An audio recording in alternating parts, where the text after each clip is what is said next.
Today on Go, a visit to the Royal Alberta Museum.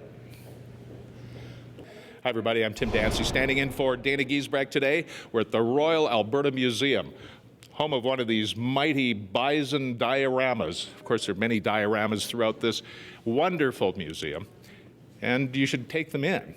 Eventually, they're going to be moving downtown. Could take 3 or 4 years. But in the meantime, did you know that the University of Alberta has public arts and sciences tours? Yep, here's the story.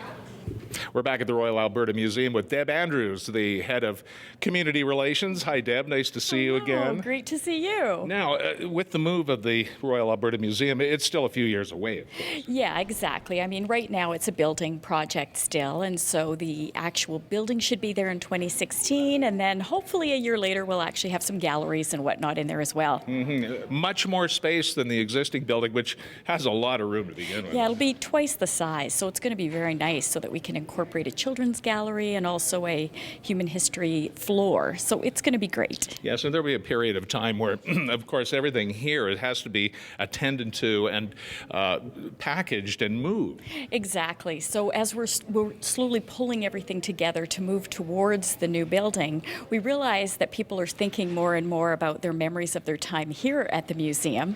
And so that's the reason we started this Museum Memories campaign. Yes, so what's that all about? I mean, right here we have many postcards.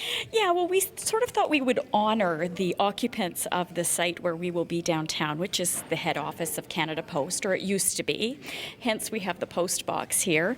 And so the entire site downtown is all decorated, actually, with graphics that depict our history and building Alberta and building the museum. Yep. And then we decided that the postcards would be a nice tie-in where people can pick up a postcard in person or online. There's a whole lot of different sites where they can pick them up, listed on our website. They can share their memories of their time here at the museum, and then we're going to have a little bit of fun with that in the new year. Mm-hmm. And you put them in this post box. And you can put them right here. You can mail them in. Can I do this? Yeah, absolutely. Yeah. Let me be the first with no information written on it, of course. No story, though. You want to hear my favorite Sure. story? I heard about this little girl who, when she was 6, had come here on a school field trip and had so much fun, she was determined to come back. Now, keep in mind, this was 31 years ago that this happened.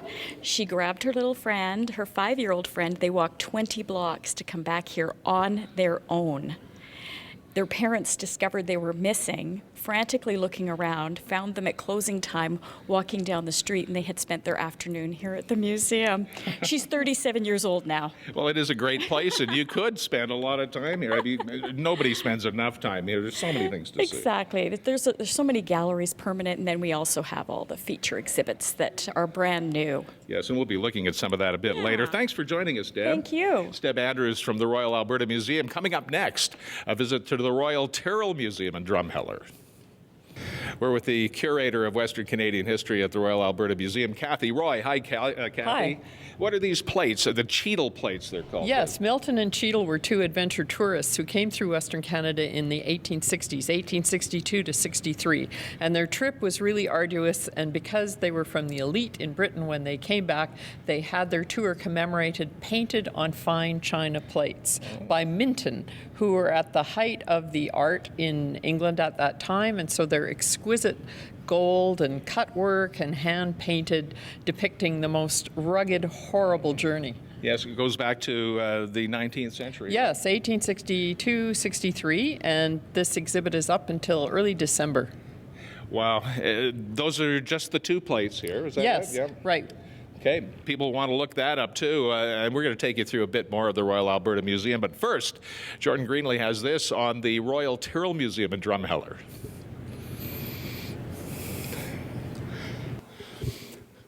One of the great exhibits at the Alberta Museum is Chop Suey on the Prairies, which talks about the origins of the Chinese restaurant industry on the prairies of Canada. And, you know, somehow I even made it in here with a story I told them a year or so ago about meat cleavers in Chinese restaurants in small towns. But there's lots to see here and some great photographs, a lot of nostalgia, and a lot of history. Now, you're not going to find any Chinese food at the Edmonton Food Bank, but you're going to find a lot of really good volunteers. Here's a story about one now. I'm Tim Dancy. We're back at the Royal Alberta Museum with Kathy Roy. Kathy, this pavilion is called The Art of Seating. What's in here? This is an exhibit of 200 years of American design revealed through chairs. And so it's the American innovation in technique that allowed them to become great producers of mass-produced furniture. Well, as an example, the chairs right by us are a couple of hundred years old. Yes, they're from 1855, and the fellow that designed and built these invented a jigsaw so that he could cut the design efficiently and then finish the details with carving, so it was made more efficiently than a European handcrafted chair. Wow. To meet the market needs of a growing population. Yeah, the artistry of chairs, and of course it extends all the way around here and it covers different eras, Yes, too. we have some arts and crafts and some rattan outdoor furniture, and this really interesting piece is called the Texas Longhorn chair.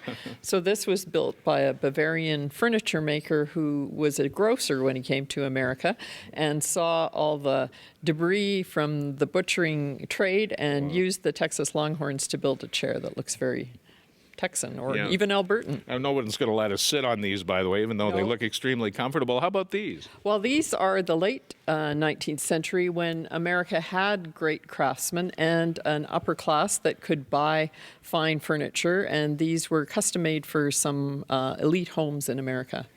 And as we go this way, we move into the 1930s to 1960s.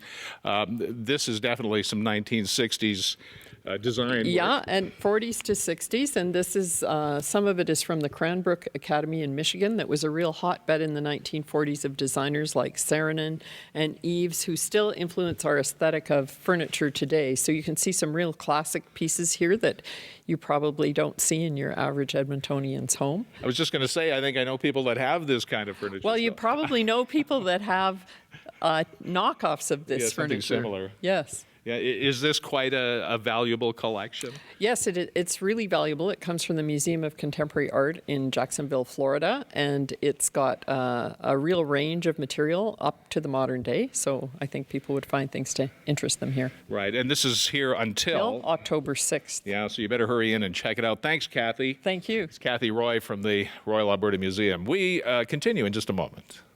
We're rolling. Tim Dancy back at the Royal Alberta Museum, which is going to be moving downtown, of course. If you're an Edmontonian, you probably know that. It'll be at the site of the old post office, which has been demolished. And this new museum, the new Royal Alberta Museum, will have at least twice the floor space of the existing museum. This is going to make a lot of people proud downtown. There's an awful lot of redevelopment about to happen in that region, and a lot of proud folks over that, as Brad Walker presents one of them to us. My favorite part of the Royal Alberta Museum is probably the diorama exhibits, which are just absolutely brilliant replications of landscapes and taxidermy. Here we have the gray wolf up in the Wood Buffalo National Park area. Just absolutely stunning art in my view. Over here is the moose in Swan Hills area somewhere. Many, many dioramas here. Much to see. Make sure you come down. That's it for me. I'm Tim Dancy. So long for now.